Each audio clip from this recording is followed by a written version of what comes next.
Hey Shark fans, it's Melinda Marsalis. Welcome to Heard It on the Shark. I'll be your show host, and Mississippi Hills National Heritage Area is your show sponsor. Heard It on the Shark is a weekly interview show that airs every Tuesday at 11 a.m. on the Shark 102.3 FM radio station based in Ripley, Mississippi. Then it's released as a podcast on all the major podcast platforms. You'll hear interviews with the movers and shakers in North Mississippi who are making things happen. I'll talk to entrepreneurs, leaders of business, medicine, education, and the people behind all the amazing things happening in North Mississippi.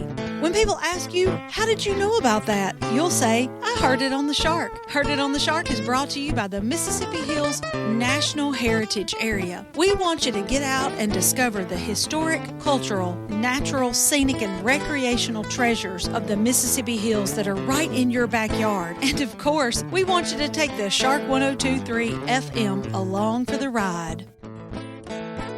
Musical credit belongs to Hill Country Blues guitar legend Gary Burnside and the late great Buddy Grisham, playing Long Way Home from their album Acoustic Brothers, which was recorded at Sun Bear Studio in Ripley, Mississippi.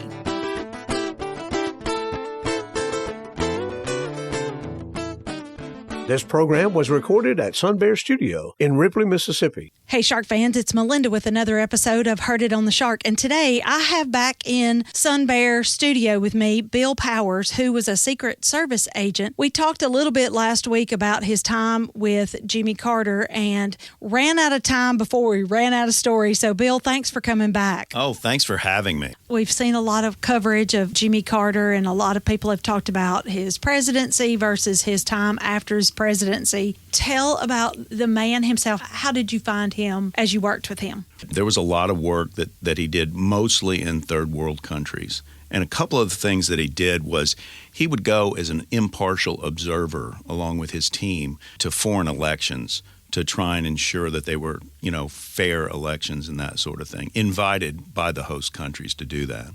The other thing is they did a lot of work there was a thing called the guinea worm, and it was a horrible parasite that was in many countries in Africa. And through his work, they were actually able to eradicate that, and it's really not a problem anymore.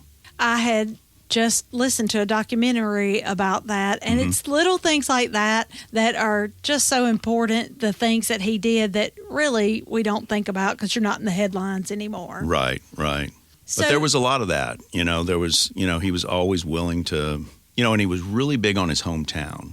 He would do a lot of stuff for planes, a lot of public appearances and that sort of thing. He was always sort of the grand marshal at the Christmas parade every year. And such a small town, the parade had to go around twice. That sounds like a joke or something, but it really was the truth. But, he did a lot for planes, and everybody in planes really, really loved Jimmy Carter. Did you get any mementos or anything? Yeah, he signed a football for me, which was pretty neat, to have. I've got, old coins from the Carter detail, those challenge coins that you'll see in the military and law enforcement. I had a lapel pin that they had created, and everybody knows what Jimmy Carter did before he was president and governor and everything else. The pin had CPD on it. It was the state of Georgia, and it had a peanut on it. So that was pretty neat. That's a keepsake that I like to have. Would you say that you enjoyed all of your details? I'm not going to ask you which ones are better or worse, but would you say that it didn't matter who the person was, it's the same work? Or did the personality of the detailee make your job harder or easier? Well, there's differences in people. Some people are more warm and some people aren't as warm. But you really try to separate yourself from trying to be friends with the protectee. You were friendly, but it was more of a professional relationship. And that was really good on both sides, whether I was with President Bush or with the Clintons or with, the Carters. It was important to have that separation so that it was a professional relationship. But it was always friendly, but not, you're not bosom buddies and that sort of thing. Were you ever in the line of a bullet or anything really super scary like that, or did you manage to avoid that? Thankfully, I managed to avoid that. So we didn't have, there's, when you're working what we call the rope line, which is when you see the president go along and there's Secret Service agents behind him and on either side and that sort of thing. And as you're going down the rope line, you have people that are troublemakers and that sort of thing, but never any weaponry that I went into or anything like that. It was mostly just, physical altercation, moving people. And then really the idea is to move the protectee away from the problem more than dealing with the problem. Just get them out of that situation and move on. Here's my last question for you. Mm-hmm. There's lots of movies with Secret Service agents in it. What's your favorite and what is closest to the truth? Okay.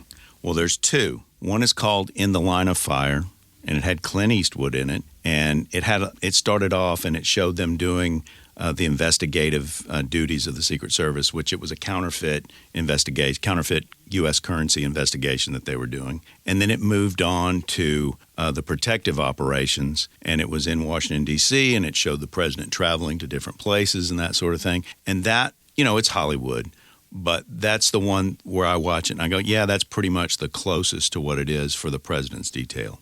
The other one is a movie called Guarding Tess. And I can't remember the guy's name that was in it. Nicolas Cage. Nicolas Cage, that's right, Nicolas Cage. And that's a great movie. And there's some truth to that, just because you don't have as many people on the detail and there's more familiarity with the protectee. So like when I was on the president's detail, there was a lot of guys. So you would have little vignettes of time where you were interacting with them personally and, 4 or 5 times that stand out in your mind that, kind of give you a smile when you think back on them and that sort of thing. But when you're on a smaller detail, like, doing temporary duty on the Carter detail, and for the 3 years I was with Hillary and Bill Clinton, there's just much more familiarity. So, and that's kind of the way that movie, Guarding Tess, kind of reminded me of true to life. I've always thought when I watched that movie that if I had Secret Service, I would be a lot like Shirley MacLaine. Uh-oh. Give everybody a hard time. I don't know about that. I would take you on my detail. All right. I would. Yeah. Hey, Bill, this has been fascinating. I'm sure we've gone over time, but that's okay. It's been fascinating to hear about your life that you've enjoyed. You're so much more than a voice to me now, so I love that story. Very good, very good. Well, I was so thankful to be able to be a Secret Service agent. It was the highlight of my work life. Okay, Shark fans, that's it for this edition of Heard It on the Shark. Tune in every Tuesday at 11 a.m. to find out what's happening with local community leaders. If you have a question, comment, or suggestion for an interview, or if you want access to this interview, go to our website, shark1023.com, and click on the podcast tab. Keep it tuned to the Shark 1023 and have a great rest of the day. The Mississippi Hills National Heritage Area was established by the United States Congress in 2009 and represents a distinctive cultural landscape shaped by the dynamic intersection of Appalachian and Delta cultures. This intersection has produced a powerful concentration of nationally significant cultural icons, including King of Rock and Roll Elvis Presley, First Lady of Country Music Tammy Wynette, blues legend Howlin' Wolf, civil rights icons Ida B. Wells Barnett and James Meredith, America's favorite playwright Tennessee Williams, and Nobel laureate William Faulkner. The stories of the Mississippi Hills are many and powerful, from music and literature to Native American and African American heritage to the Civil War. The Mississippi Hills National Heritage Area supports the local institutions that preserve and share Northeast Mississippi's rich heritage. Begin your discovery of the historic, cultural, natural, scenic, and recreational treasures of our region by visiting the Mississippi Hills National Heritage Area online at MississippiHills.org. This show is made possible by JC Media, LLC in Ripley, Mississippi. JC Media owns the Shark 102.3 Classic Rock FM radio station where the show is hosted, and Sun Bear Recording Studio where the interviews are recorded. We need your feedback and support. If you listen to the podcast on a player like iTunes, Google Podcast, or Amazon Music, please subscribe to the show and leave us a review. We also have an email in which you can share your feedback. That email is theshark1023@gmail.com. Subscribe to our podcast on your favorite app or stream episodes online at shark1023.com/. www.herditonntheshore.com/podcasts. Today's episode was produced by Melinda Marsalis. It was edited by Rick Williams and engineered by Chris Marsalis. The podcast technician is Joyce Grady.